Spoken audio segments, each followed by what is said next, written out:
BBC বাংলার অধিবেশন প্রবাহতে আপনাদের স্বাগত। আজ আপনাদের সাথে লন্ডন স্টুডিও থেকে আছি মানসী বড়ুয়া, আর ঢাকায় আমার সাথে থাকছেন আকবর হোসেন। বাংলাদেশের সর্বশেষ গুরুত্বপূর্ণ আপডেট সংবাদে আপনাকে স্বাগত। শুরুতেই সংবাদ শিরোনাম, পরে বিস্তারিত। প্রথমেই জানাবো আমাদের হাতে থাকা সর্বশেষ গুরুত্বপূর্ণ সবথেকে তাজা আপডেট সংবাদ। ট্রাফিক পুলিশের মাথা ফাটানোর অভিযোগ বিক্রয় প্রতিনিধির বিরুদ্ধে। চট্টগ্রামের সাতকানিয়া উপজেলায় মহাসড়কের উপর কাভার্ড ভ্যান রাখতে নিষেধ করায় আজাদ উদ্দিন ৩৮ নামে এক ট্রাফিক পুলিশের মাথা ফাটিয়েছে বলে অভিযোগ উঠেছে বিক্রয় প্রতিনিধির বিরুদ্ধে। আজ উপজেলার কেওয়াচিয়া ইউনিয়নের কেরানীহাট হক টাওয়ারের সামনে চট্টগ্রাম কক্সবাজার মহাসড়কে এই দুর্ঘটনা ঘটে। আহত পুলিশ কনস্টেবল আজাদ উদ্দিন বর্তমানে চিকিৎসা নিচ্ছেন। এরপর জানাবো বাংলাদেশ ১৭ কোটি মানুষের খাদ্যের যোগান দিচ্ছে, আশ্রয় দিয়েছে ১৩ লাখ রোহিঙ্গাকে। অন্তর্বর্তীকালীন সরকারের প্রধান উপদেষ্টা ড মোহাম্মদ ইউনূস বলেছেন, বাংলাদেশ ছোট ভূমির দেশ, আয়তনে ইতালির অর্ধেক, কিন্তু আমরা ১৭ কোটি মানুষের খাদ্যের যোগান দিচ্ছি, পাশাপাশি আশ্রয় দিয়েছি ১৩ লাখ রোহিঙ্গা শরণার্থীকে। এদিকে সাহসিকতা এবং প্রশংসনীয় কাজের পদক পাচ্ছেন ৬ পুলিশ সদস্য। সারা দেশে চলতি বছরে মে ও জুন মাসে পুলিশের অপারেশনাল কার্যক্রমে সাহসিকতাপূর্ণ পেশাদারিত্ব ও প্রশংসনীয় কাজের স্বীকৃতি হিসেবে বাংলাদেশ পুলিশ পদক, বিপিএম ও রাষ্ট্রপতির পুলিশ পদক পিপিএম ক্যাটাগরিতে ৬ জনকে মনোনীত করা হয়েছে। এবারে জানাবো ঢাকা সেনানিবাসে একটি ভবনকে সামরিক কারাগার ঘোষণা। ঢাকা সেনানিবাসের একটি ভবনকে সামরিক কারাগার হিসেবে ঘোষণা করেছে সরকার। আজ স্বরাষ্ট্র মন্ত্রণালয়ের কারা এক শাখা থেকে এই প্রজ্ঞাপন জারি করা হয়। এবং সর্বশেষ জানাবো অভিনেত্রী মুনিবা শাহকে গুলি করে হত্যা। পাকিস্তানের পেশোয়ারে রিং রোড দিয়ে চলার সময় এক রিকশায় অজ্ঞাত বন্দুকধারীরা গুলি চালিয়েছে। দেশটির মঞ্চ অভিনেত্রী এবং নৃত্যশিল্পী মুনিবা শাহকে হত্যা করেছে বলে জানিয়েছে পুলিশ। আজ এই ঘটনায় পুরো দেশবাসী স্তব্ধ হয়ে যায়। প্রিয় দর্শক, এতক্ষণ শুনছিলেন সংবাদ শিরোনাম, এবারে বিস্তারিত। তবে তার আগে বন্ধুরা অনুরোধ থাকবে এই সংবাদটিতে একটি লাইক দিন। এই চ্যানেল আপনি নতুন হয়ে থাকলে আমাদের সংবাদটি দেখতে দেখতে চ্যানেলটি সাবস্ক্রাইব করে রাখুন। কমেন্ট করে বন্ধুরা আপনার মূল্যবান মতামত জানিয়ে দিন আপনি বিশ্বের কোন দেশ থেকে বা বাংলাদেশের কোন স্থান থেকে আমাদের সংবাদটি দেখছেন এবং শুনছেন। আর বন্ধুরা, সংবাদটি আপনার সোশ্যাল মিডিয়া ফেসবুকে শেয়ার করে বন্ধুদেরও দেখার সুযোগ করে দিন। এবারে বিস্তারিত। আর বন্ধুরা, সংবাদটি আপনার সোশ্যাল মিডিয়া ফেসবুকে শেয়ার করার পাশাপাশি গাজা যুদ্ধে আপনি কোন দেশকে ভালোবাসেন কমেন্টের মাধ্যমে বিশ্ববাসীকে জানিয়ে দিন।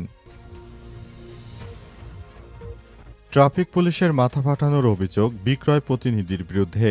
চট্টগ্রামের সাতকানিয়া উপজেলায় মহাসড়কের উপর কাভার্ড ভ্যান রাখতে নিষেধ করায় মোহাম্মদ আজাদ উদ্দিন ৩৮ নামের এক ট্রাফিক পুলিশের মাথা ফাটিয়েছে বলে অভিযোগ উঠেছে বিক্রয় প্রতিনিধির বিরুদ্ধে। আজ উপজেলার কেউচিয়া ইউনিয়নের কেরানীহাট হক টাওয়ারের সামনে চট্টগ্রাম কক্সবাজার মহাসড়কে এই ঘটনা ঘটে। আহত পুলিশ কনস্টেবল আজাদ উদ্দিন উপজেলার কেরানীহাট ট্রাফিক পুলিশে কর্মরত। তিনি লক্ষ্মীপুর রামগতি উপজেলার বিবিরহাট গ্রামের চর আফজালনগর এলাকার মোজামেল হকের ছেলে। অভিযুক্ত বিক্রয় প্রতিনিধির নাম আবু বকর ৩২। তিনি সাতকানিয়া উপজেলার নাপিতের চর এলাকার সোনামিয়ার ছেলে। এই ঘটনার পর পুলিশ কনস্টেবল আজাদ উদ্দিন বাদী হয়ে বিক্রয় প্রতিনিধি আবু বকরকে আসামি করে আজ সাতকানিয়া থানায় মামলা দায়ের করেছেন। থানা পুলিশ বিক্রয় প্রতিনিধিকে গ্রেপ্তার করেছে। আহত কনস্টেবল আজাদ উদ্দিন বলেন, বিক্রয় প্রতিনিধি আবু বকর চট্টগ্রাম কক্সবাজার মহাসড়কে কেরানীরহাট এলাকায় গাড়ি রেখে দোকানে মালামাল দিচ্ছিলেন। তখন তাকে আমি গাড়ি অন্যত্র সরিয়ে রাখতে বলি, এতে তিনি ক্ষিপ্ত হয়ে গালিগালাজ শুরু করেন। তখন আমি তাকে টিআই স্যার সেখান থেকে সরে এসে বিষয়টি ওই মার্কেটের মালিককে জানাই। পরে ওই বিক্রয় প্রতিনিধি পুনরায় আমাদেরকে গালিগালাজ করে মোবাইল ফোনে ভিডিও ধারণ করতে থাকে। এ সময় আমি তাকে নিষেধ করলে তিনি স্টিলের টুল দিয়ে আমার মাথায় আঘাত করে এবং মাথা ফাটিয়ে দেয়। ঘটনায় পুলিশ সদস্য গুরুতর আহত হয়েছে। ঘটনার পরপরই পুরো এলাকায় চাঞ্চল্যকর পরিস্থিতি ছড়িয়ে পড়ে এবং সর্বশেষ পুলিশ সদস্যের মাথা ফাটানোর পর ওই এলাকা থেকে তিনি পালিয়ে যাওয়ার চেষ্টা করেন। তবে পুলিশের অন্যান্য সদস্যরা এসে তাকে হাতে নাতে আটক করে নিয়ে যায়। বাংলাদেশ ১৭ কোটি মানুষের খাদ্যের যোগান দিচ্ছে, আশ্রয় দিয়েছে ১৩ লাখ রোহিঙ্গাকে। অন্তর্বর্তীকালীন সরকারের প্রধান উপদেষ্টা ড ইউনূস বলেছেন, বাংলাদেশ ছোট ভূমিদেশ, আয়তনে ইতালির অর্ধেক, কিন্তু আমরা ১৭ কোটি মানুষের খাদ্যের যোগান দিচ্ছি, পাশাপাশি আশ্রয় দিচ্ছি ১৩ লক্ষ রোহিঙ্গা শরণার্থীকে, যারা মিয়ানমারের সহিংসতার মুখে পালিয়ে এসেছে। সোমবার ১৩ অক্টোবর ইতালির রোমে স্থানীয় সময় সন্ধ্যা ৬টার দিকে খাদ্য ফোরামে সমাবেশে বক্তৃতায় ড ইউনূস এসব কথা বলেছেন। তিনি বলেন, আমরা বাংলাদেশটাকে সাজানোর জন্য অনেক কাজ করছি। অন্তর্বর্তীকালীন সরকারের প্রধান উপদেষ্টা ক্ষমতায় আসার পর বিভিন্ন সমস্যার সম্মুখীন হয়েছে, কিন্তু আল্লাহ পাকের অশেষ মেহেরবানিতে অন্তর্বর্তীকালীন সরকারের প্রধান উপদেষ্টা প্রফেসর ড মোহাম্মদ ইউনূসের সরকার সব সমস্যা শান্তিপূর্ণভাবে মোকাবেলার চেষ্টা করেছে। তিনি কখনোই কোনো নিরীহ মানুষের গায়ে হাত পড়ুক, সে বিষয়টি তিনি চাননি। এজন্য অন্তর্বর্তীকালীন সরকারের প্রধান উপদেষ্টা প্রফেসর ড মোহাম্মদ ইউনূসের সরকার এই বিষয়গুলোকে খুব ভালোভাবে দেখছে। যে বিষয়গুলো খুবই সেনসিটিভ, সে বিষয়গুলো তিনি সেভাবেই দেখার এবং সবকিছু সেইভাবে ঠিক করার চেষ্টা করছেন। বিষয়গুলো খুবই সেনসিটিভ হওয়াতে অন্তর্বর্তীকালীন সরকারের প্রধান উপদেষ্টা প্রফেসর ড মোহাম্মদ ইউনূসের সরকার সবগুলো একইভাবে ঠিক করার চেষ্টা করছে। সাহসিকতা এবং প্রশংসনীয় কাজে পদক পাচ্ছেন ৬ পুলিশ সদস্য। সারা দেশে চলতি বছরের মে ও জুন মাসে পুলিশের অপারেশনাল কার্যক্রমের সাহসিকতাপূর্ণ পেশাদারিত্ব এবং প্রশংসনীয় কাজের স্বীকৃতি হিসেবে বাংলাদেশ পুলিশ পদক বিপিএম ও রাষ্ট্রপতির পুলিশ পদক পিপিএম ক্যাটাগরিতে ৬ জনকে মনোনীত করা হয়েছে। আজ স্বরাষ্ট্র মন্ত্রণালয় ও এ সংক্রান্ত প্রজ্ঞাপন জারি করা হয়েছে।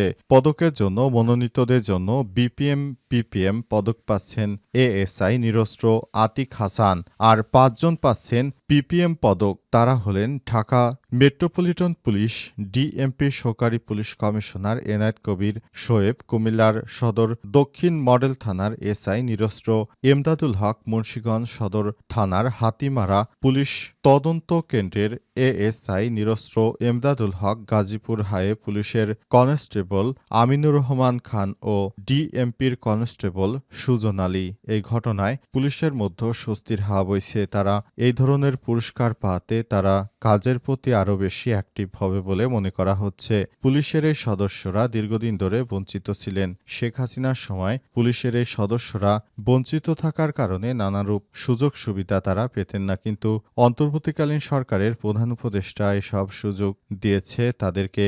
এজন্য এখন তারা আগের থেকে দেশের প্রতি আরও বেশি দায়িত্বশীল আচরণ করছে। ঢাকা সেনানিবাসে একটি ভবনকে সাময়িক কারাগার ঘোষণা। ঢাকা সেনানিবাসে একটি ভবনকে সাময়িকভাবে কারাগার হিসেবে ঘোষণা করেছে সরকার। আজ স্বরাষ্ট্র মন্ত্রণালয়ের কারা শাখা ১ থেকে এই প্রজ্ঞাপন জারি করা হয়। উপসচিব মোহাম্মদ হাফিজ আল আসাদের সই করা ওই প্রজ্ঞাপনে বলা হয়েছে, বাংলাদেশ ফৌজদারি কার্যবিধি ১৮৯৮ এর ৫৪১/১ এর ক্ষমতাবলে দি প্রিসন্স অ্যাক্ট ১৮৯৪ আইএক্স অব ১৮৯৪ এর ধারা বি অনুসারে ঢাকা সেনানিবাসে বাসা রোড সংলগ্ন উত্তর দিকের এমএইচ বিল্ডিং নম্বর ৫৪-কে সাময়িকভাবে কারাগার হিসেবে ঘোষণা করা হলো। যথাযথ কর্তৃপক্ষের অনুমোদন ক্রমে এই আদেশ জারি করা হয়েছে বলে জানিয়ে প্রজ্ঞাপনে আরও বলা হয়, অবিলম্বে আদেশ কার্যকর করা হবে। এই আদেশ এমন এক সময় দেয়া হলো যখন বেশ কয়েকদিন আগে বেশ কয়েকজন সেনা কর্মকর্তাকে গ্রেপ্তার করা হয়েছে বলে সেনাবাহিনীর পক্ষ থেকে জানানো হয়েছে। যারা গুম খুনের সঙ্গে সরাসরি যুক্ত ছিলেন তাদেরকে আটক করা হয়েছে, এমনটাই জানা গেছে। এই ঘটনার পর থেকেই দেশে স্বস্তি বইছে, কারণ দেশের মানুষ শেখ হাসিনার বিচার চেয়েছিল। পাশাপাশি শেখ হাসিনা যে ধরনের অত্যাচার মানুষকে করেছিল, সেই ধরনের অত্যাচার থেকে মানুষ বাঁচার জন্য সব সময় তারা সৃষ্টিকর্তার কাছে আর্জি জানাতো। শেষ পর্যন্ত এসব সেনা কর্মকর্তাদেরও বিচার হচ্ছে।